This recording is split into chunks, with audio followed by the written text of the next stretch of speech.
Hello everybody, this is Ninja Guy _12 here, bringing you a Gunpla review of the high-grade premium Bandai Todesritter from the Mobile Suit Gundam Side Stories Missing Link video game. This kit was released in the garbage fire that was 2020, and I don't exactly remember off the top of my head the original list price, but I bought this kit from the USA P-Bandai web store for about $50-ish, so I'm guessing it was around half that price, so $20, $25 if you were to buy this kit in Japan. And obviously this is a pretty cool mobile suit. Obviously I never expected this to get an actual high grade, because I mean, you look at this design and it's pretty over the top, to be honest. But obviously we're just going to quickly go over the entire box, because there's not really too much to look at here. But before we continue, if you were wondering, yes, Todesritter in German does stand for Death Knight, or when you translate, I should say. I confirmed this with my lady friend who is German, so yeah, she is a trusted, reliable source. So obviously here we have just what the kit will kind of look like here, just standing there, and then illustration. Unfortunately, it's not in color, so I kind of wish we could actually see in color. If I remember correctly, it should be fighting off against a red Queen Mantha in this illustration here, but I could be wrong. And then on the side of the box, nothing really too much to look at. That's the side of the box, and then the top of the box. No retail price here, so there's not really too much to look at for this box, unfortunately, because it is, at the end of the day, a P-Bandai kit. And same thing also goes for the manual.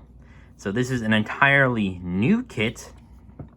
Pretty much really nothing is left over aside from some polycaps and pretty much one of the two clear visors you get, because obviously you can either build this kit as Hades mode or normal mode.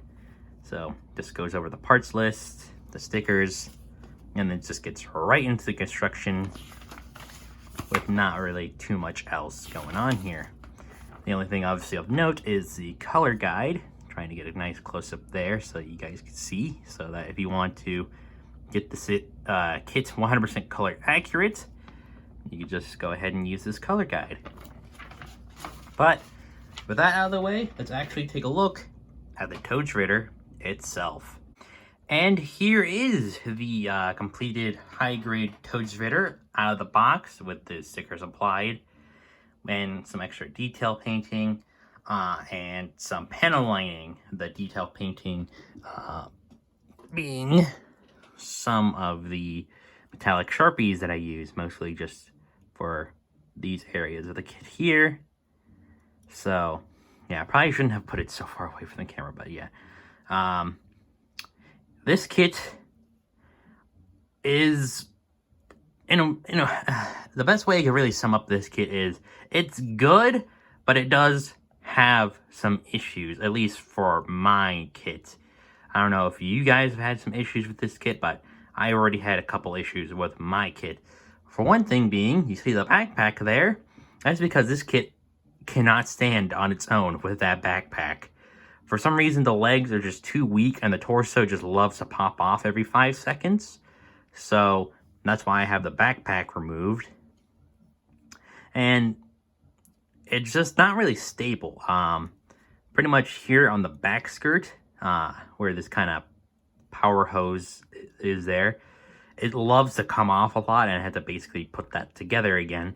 So it's not really that fun. So although this is a really good kit overall, it has some really nice engineering, and it does kind of have some pretty good color separation in some areas. This kit still has a lot of stickers, as evidenced by this sticker sheet. There are some issues, but this is just mostly about my kit, and you probably will not experience these issues if obviously you build your own. But yeah, aside from the Todesritter, which I have here, you also have the Galzome's Hyper Knuckle Buster here, which I obviously panel lined and did some detail painting. This section here, the red here, I painted that myself. But yeah, this is very simple. Just 2 pieces left together. So there is just a tiny seam line here for the scope, but obviously if you want to just completely close it up, then obviously you could do that if you wanted. You have your 4 beam sabers, 2 of which are just the standard high grade beam sabers, and 2 being the master grade style beam sabers. You have the action base adapter, which I haven't really cleaned up the best.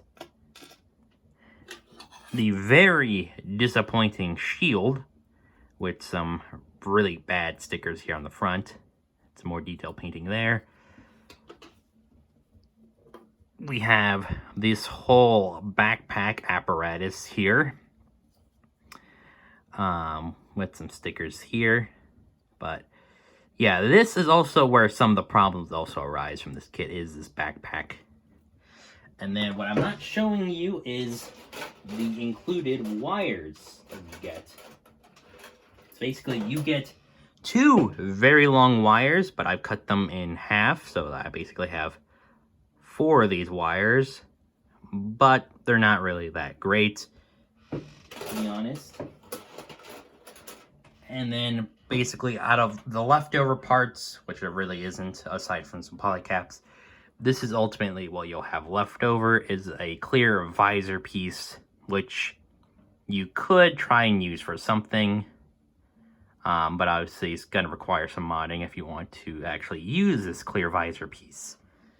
So, ultimately, the Todesritter is an okay kit, for at least from my experience building this, but it's not perfect. So actually, let's go ahead and move on to some size comparisons. The first size comparison here is with some 1 Year War era mobile suits, because if you guys didn't know, the Todesritter was just a upgraded Power Rider space type from the 1 Year War, and this machine was unveiled in UC 0090.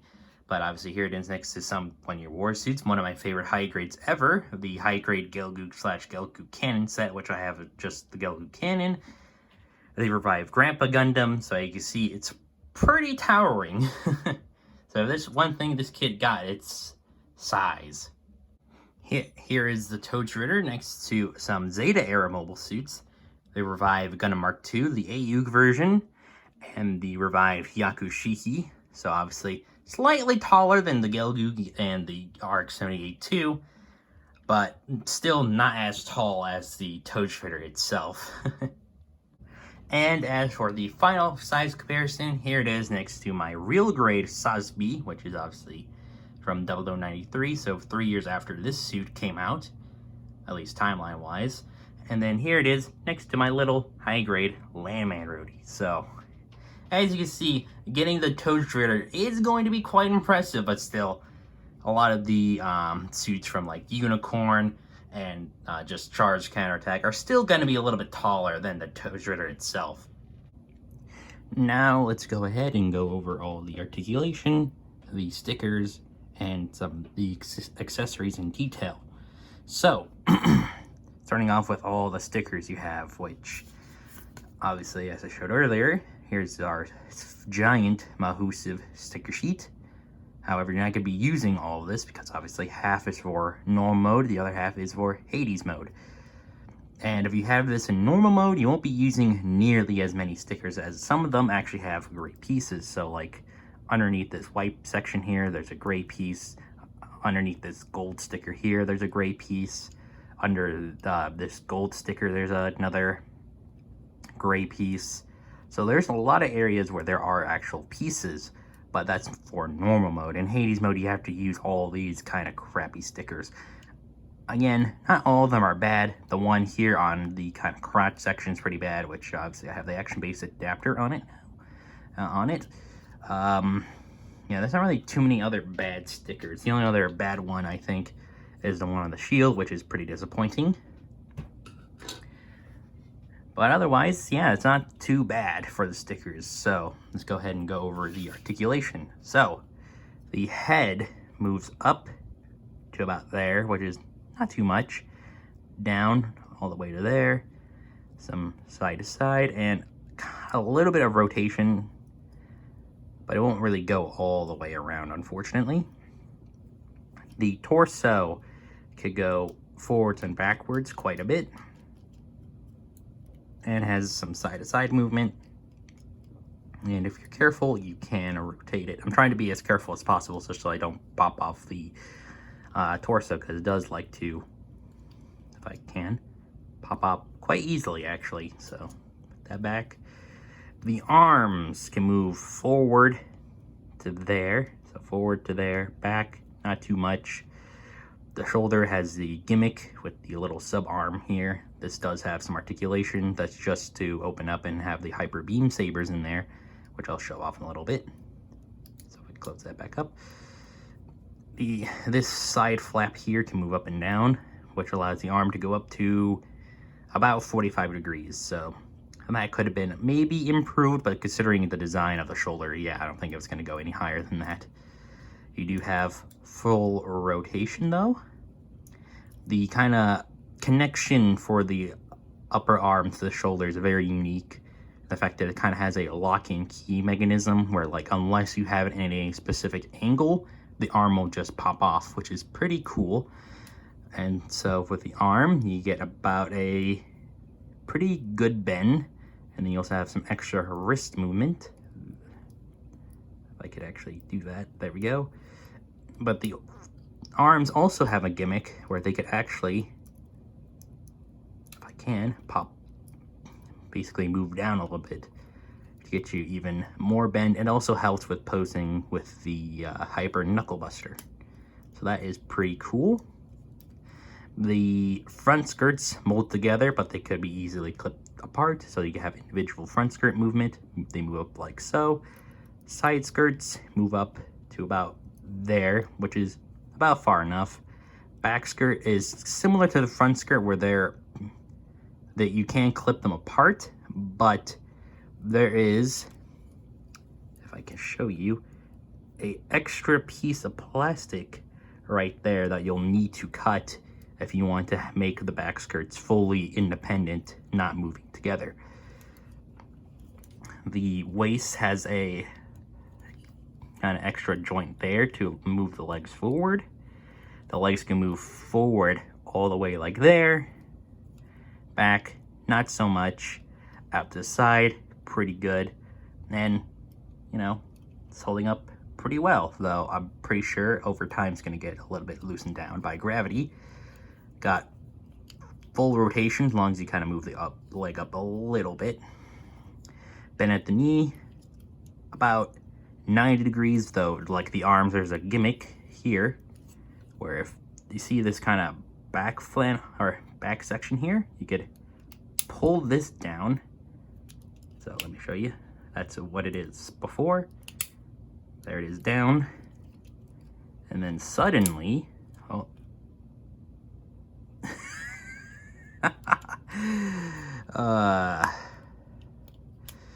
I'm just gonna leave that. I'm not gonna bother fucking editing that out. Give me a second.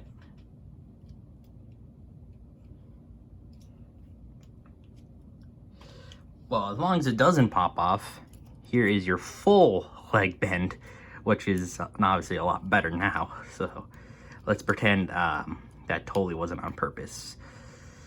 This kind of back ankle armor does move up and down a little bit, not too much. The front ankle can move very forward like there, so no problem, and move inside all the way like that. The legs go down to there, up to there, which is pretty good.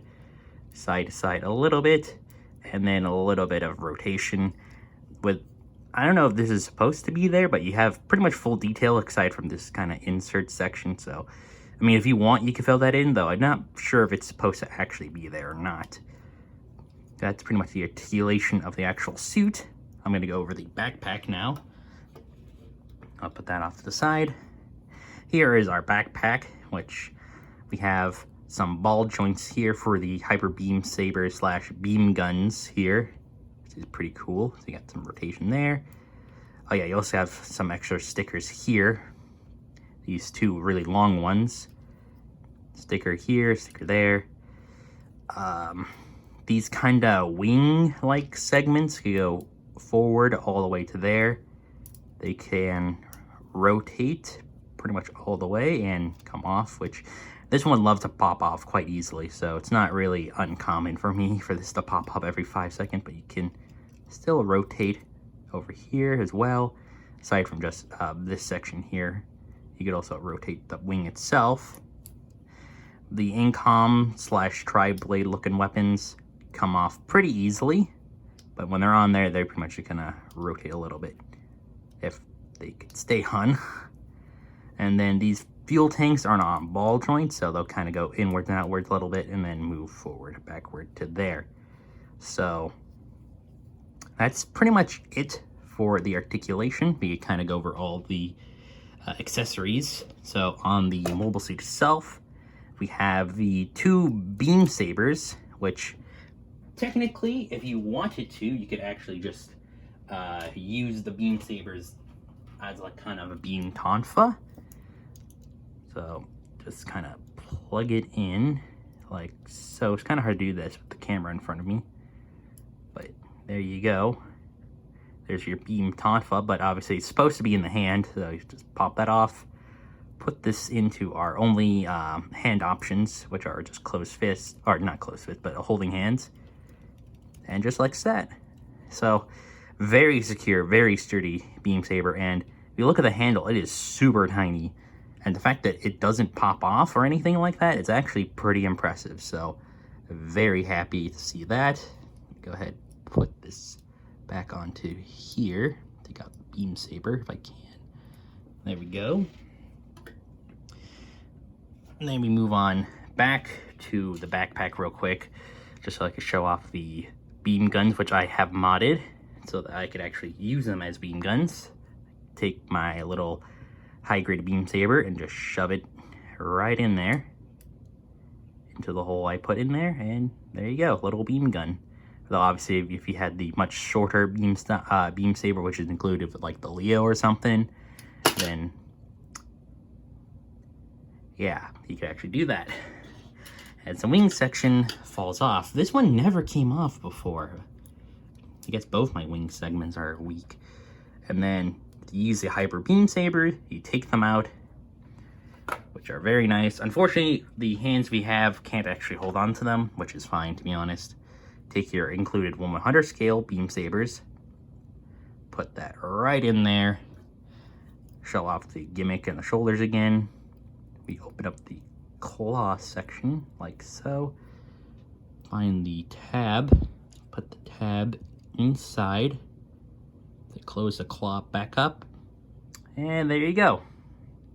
Sub arm holding on to the hyper beam saber. I shall immediately take that off now. Now we move on to the shield, which, yeah, the red sections, I understand that they couldn't really make it as separate parts. The white section on the shield, though, could have been a separate part. It's pretty disappointing that it's not, but beggars can't be choosers. And the other unfortunate part, it only plugs onto the back of the arm, so no way to technically put this onto the side of the arm unless you mod the kit, which is kind of difficult to actually plug in here. Give me a second. There we go. There's our shield. At this point, I might as well just leave the parts off, to be honest. I don't want to put them back on. Now I gotta also take this hand off so we could actually put on the Hyper Knuckle Buster here, which obviously looks pretty nice, though obviously I think it looks a little bit ugly due to the fact that I was just being an idiot. And this I also modded as well, to where I could take my high grade beam saber and put it in here. Make sure it's nice and shut. And there's kind of a beam effect part. Let me just straighten that out. Just like so. But let's go ahead and remove that. And I'll go ahead and take off the hand cover off camera because I am very professional. Totally not recorded this section 20,000 times already. And now we can plug this into the hand, like so. And now the arm has a little bit difficult time holding on to this in a kind of natural pose.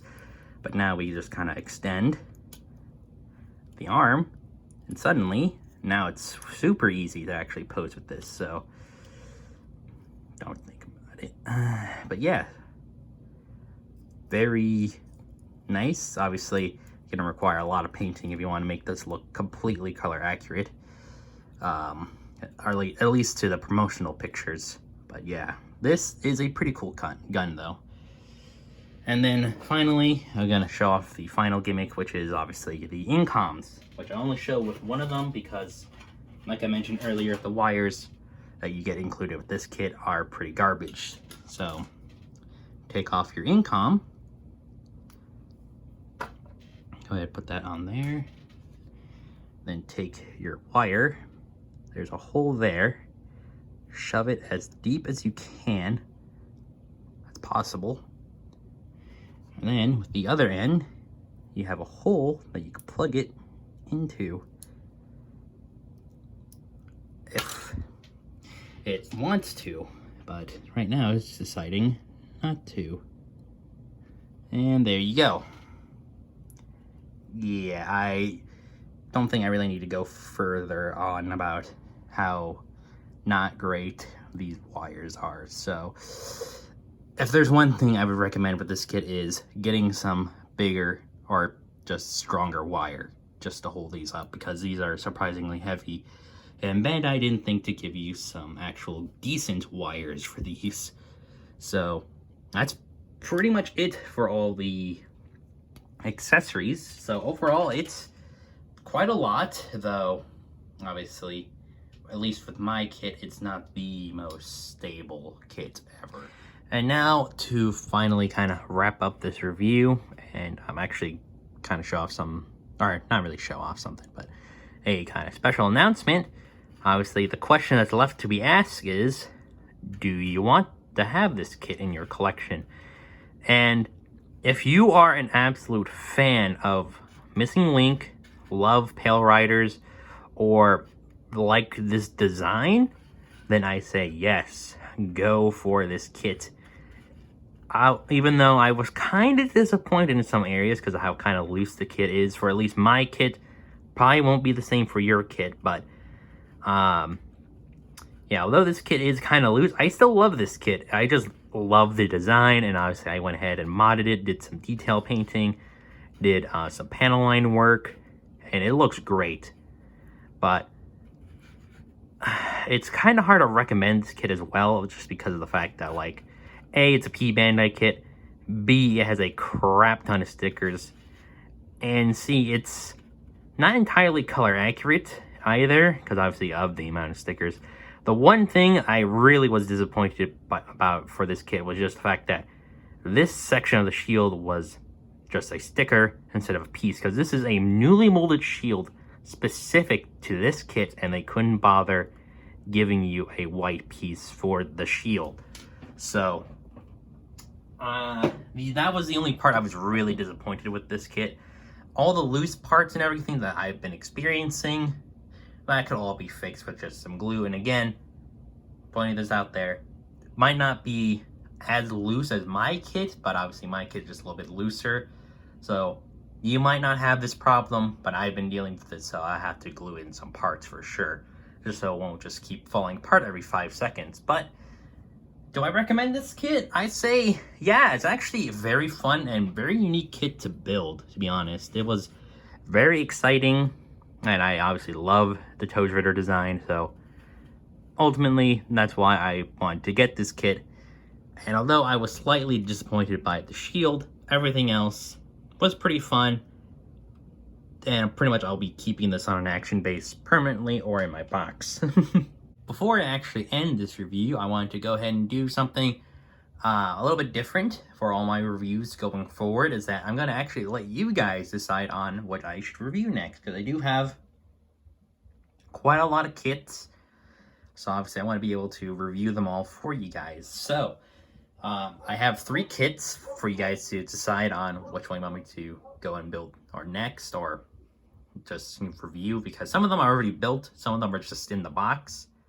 So I'm just gonna go through them together. So first option that I'll let you guys choose. Basically, if you want to pick the suit or whatever kit you want me to review next, just drop it in the comment section, and then after a week, whatever has the most votes gets a video made. So keep in mind, all these kits will be reviewed at some point, but whatever one wins the vote first will get reviewed first. So first option, the Real Grade Perfect Strike Gundam, which wasn't really expecting a whole lot with this kit, but I really enjoyed this kit. So hopefully I'll be able to review this this suit for you guys. The second kit I'll let you guys choose is the kind of Revive Char Zaku 2, which have the little plastic things on here still. So this is completely unopened. So I'll be doing an unboxing and review of this kit if you guys choose this one. And then the final kit I'll let you choose from is the P-Bandai Pale Rider Cavalry, which I'll be doing an unboxing and review for this one as well. And then also try and see how much of the leftover parts I could build with this kit, because there are quite a lot of leftover parts left over. So yeah, if you guys pick this one, I'll be doing an unboxing, a review, and then probably an extra video just to show you the leftover parts you can build with this kit. So those are ultimately your 3 picks. So let me know which one you guys want me to check out next. I won't be disappointed with either option you guys pick, but I just want you guys to have that choice of what kit you want me to review next. But keep in mind, the Cavalry video will probably take a little bit longer because I had to find all the necessary polycaps to build all the leftover parts. But for the Char Zaku and the Real Grade Perfect Strike, those will be coming out in the near future. But obviously, if you pick this one, just keep in mind it will take me a little bit longer to review this one because I have to build all the leftover parts. But anyways, now we actually get to the real conclusion of this video. I hope you guys enjoyed it. Obviously, I'm just glad to be kind of back.